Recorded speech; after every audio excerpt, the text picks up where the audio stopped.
I recently had the privilege of visiting Split, a stunning Mediterranean city in Croatia. Split is a city in southern Croatia on the Adriatic coast.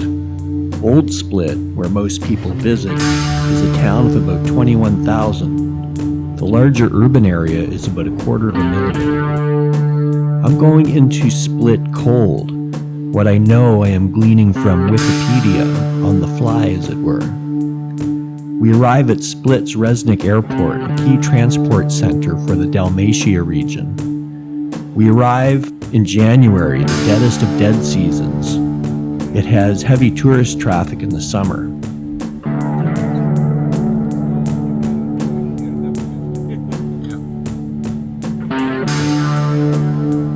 Tourism is the lifeblood of Split.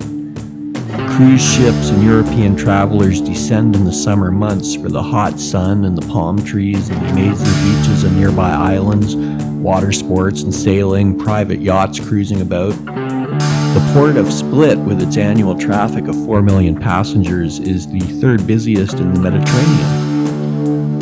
Today's Split, with its many restaurants and hotels and museums, is a perfect place to spend some days just soaking up some history in the sun. Even in the slow season, January, when the temperature is a comfortable 15 degrees Celsius and half the shops and restaurants are closed for the season, there's plenty to do.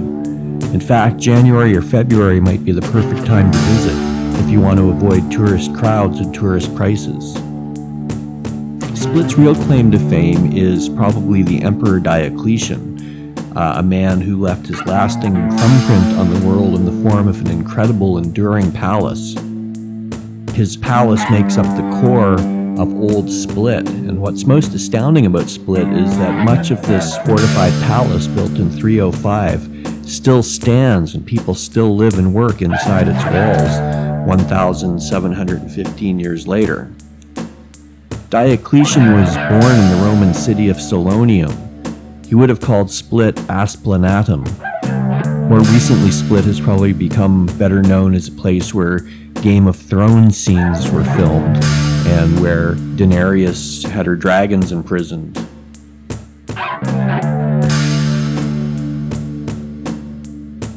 The cellars of Diocletian are a popular tour of the underground structures underneath Split and may be a good place to start our exploration. It was a vast food storage area in the palace, also a place where wine and olive oil were manufactured. Legend has it, it is also the place where Emperor Diocletian had Christians tortured during his persecutions. Most recently, Daenerys' dragons were imprisoned here. So the 300s were good years for Split and the surrounding area, but then Rome fell and everything sort of turned. Things sort of went on as usual for a couple of centuries, then the area was sacked by barbarian Avars and Slavs. The fortified palace of Diocletian became settled by Roman refugees. The Archaeological Museum houses artifacts from prehistoric times, the period of Greek colonization of the Adriatic, Roman provincial and early Christian era, to the early Middle Ages. This is stuff, literally tons of stuff, from the nearby Roman city of Salona. There are monuments and more coffins and an undertaker's warehouse and statues and coins, all kinds of artifacts, and a very friendly cat. So this is the old capital. Passing an aqueduct on the way to Salona. This Roman aqueduct was built at the same time as the Palace of Diocletian around 305. It was used for the water supply for the imperial residences and workshops and for the villages in the area. Our taxi driver says he lives near the aqueduct and his household still uses water from it. If you want to visit the Roman town of Salona, it's a short distance away by taxi. Expect to spend quite a few hours wandering around here.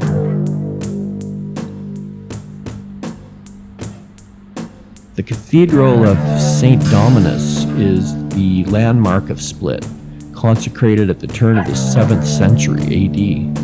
It's the oldest Catholic cathedral in the world that remains in use in its original structure. The main part of the structure was built in AD 305 as the mausoleum for Diocletian. The The bell tower was constructed in the year 1100. The wooden doors are from around 1214. The ages of this stuff is pretty hard to wrap your head around. It's as old as Western civilization over pretty much everything.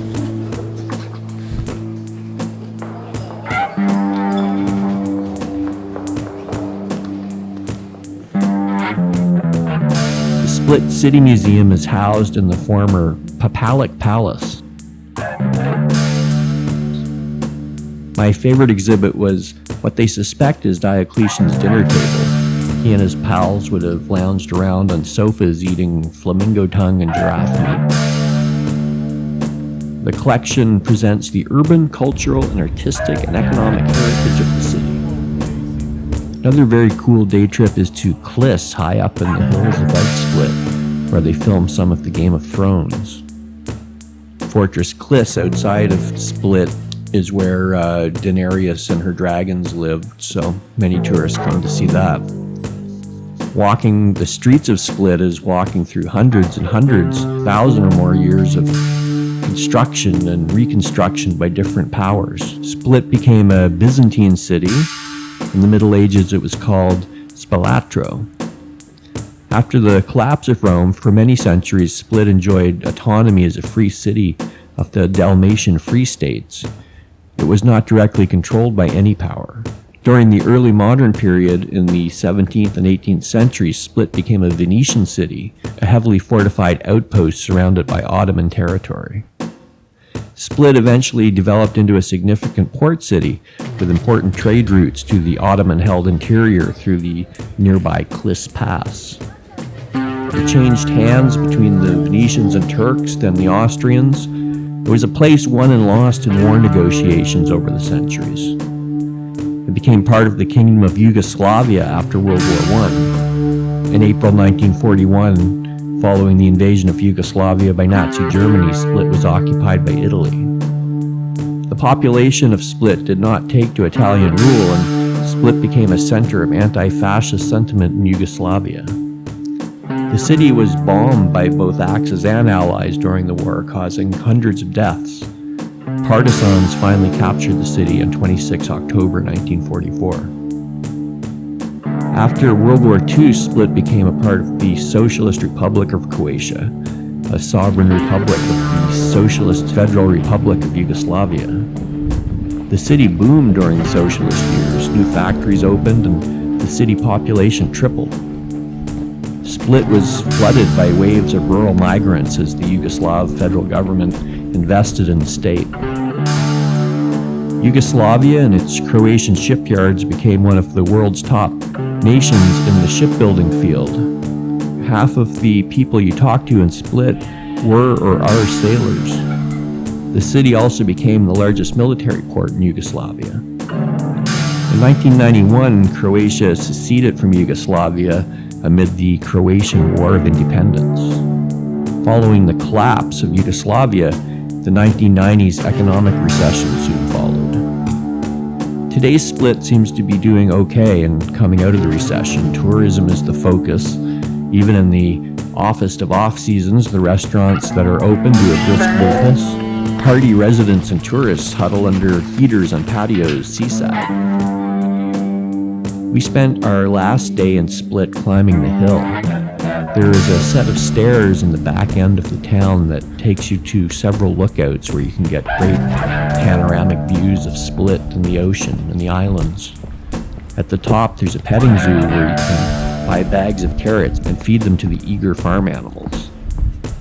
The walk down is nice, and seaside patios await at the end of your stroll. Split is a pretty awesome place.